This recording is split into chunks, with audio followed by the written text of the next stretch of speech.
দেখেন আমি মিতু চিন্তা করেছি যে আপনাদের কানে যেন শব্দ গিয়ে শব্দ দূষণের সমস্যাটা তো তৈরি না হয়, আপনার যেন চেয়ার টানতে গেলে এই শব্দটা যেন তৈরি না হয়, সেই জন্য আমি জাস্ট এই উদ্যোগটা নিয়ে। আমার কোয়েশ্চনটা হচ্ছে মিতু আক্তারের কাছে।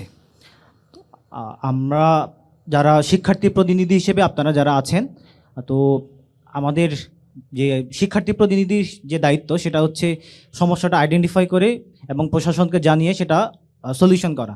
কিন্তু আমরা দেখছি যে আপনি মধুর ক্যান্টিনে যে চেয়ারগুলো আছে সেই চেয়ারে রাবার লাগিয়েছেন যাতে সাউন্ড না হয়। এটা কি দান খয়রাতির রাজনীতি না?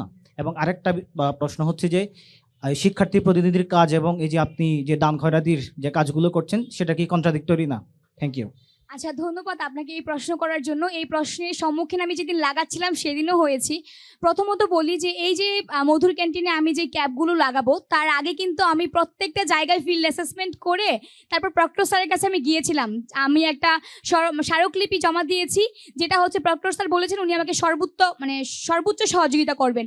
তো আমি কিন্তু অলরেডি স্যারের কাছে একটা স্মারকলিপি জমা দিয়েছিলাম। এবং আপনারা জানেন যে আমাদের ঢাকা বিশ্ববিদ্যালয়ের যেই জটিলতা আছে, যে প্রশাসনিক জটিলতা আছে, সেই অনুযায়ী কিন্তু যদি মধুর ক্যান্টিনে এই ছোট্ট ক্যাবটি লাগানো হতো তার জন্য হয়তো বা আমার বছর লেগে যেতে পারতো। তো আমার যে ক্যাবটি লাগানো হয়েছে সেখানে হয়তো বা মনে হয় যে 60 থেকে 70টা চেয়ার আছে।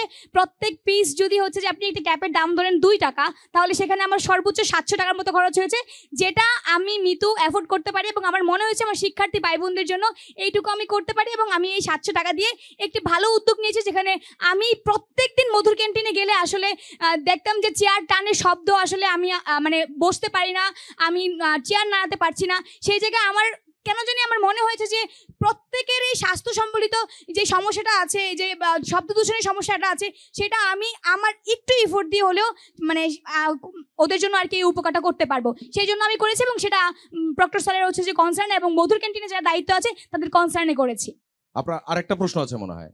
আরেকটা প্রশ্ন, এটারই একটা প্রশ্ন আর কি, সেটা জি, বলুন, হচ্ছে হ্যাঁ। বিষয়টা হচ্ছে অ্যাফোর্ডের বিষয় না, বিষয়টা হচ্ছে যে প্র্যাকটিস, যে আমাদের কালচারের প্র্যাকটিস, এই প্র্যাকটিসটা কি দান খয়রাতির প্র্যাকটিস না, না? দান খয়রাতি না। এখানে দান খয়রাতি কেন আসবে? আমি তো দান করতে যাইনি, আমি আপনার উপকার করতে গিয়েছি।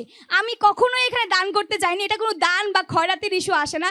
দেখেন আমি মিতু চিন্তা করেছি যে আপনাদের কানে যেন শব্দ গিয়ে শব্দ দূষণের সমস্যাটা তো তৈরি না হয়, আপনার যেন চেয়ার টানতে গেলে এই শব্দটা যেন তৈরি না হয়, সেই জন্য আমি জাস্ট এই উদ্যোগটা নিয়েছি। এবং সব প্রক্টর স্যারের আগে থেকে স্মারকলিপি জমা দেওয়া ছিল। এবং একই সাথে মধুর ক্যান্টিনে যে দায়িত্ব আছে তার কনসার্ন নিয়ে আগের দিন ডিসকাস করে তার পরের দিন আমি জিনিসটা লাগিয়েছি। সো আমার মনে হয় যে কনসার্নের মাধ্যমে আমি জিনিসটা করেছি এবং সবার উপকার হয়েছে। এবং আপনি জানেন যে মধুর ক্যান্টিনে এখন যে গিয়ে বসে সে তার কাছ থেকে আমি রিভিউ নেই যে জিনিসটা আসলে কেমন হয়েছে, ভালো কি খারাপ, তারা কেমন রিভিউ দিচ্ছে, এটার ব্যাপারে তারা কি বলছে, আমি প্রতিনিয়ত খোঁজ খবর রাখছি। ধন্যবাদ।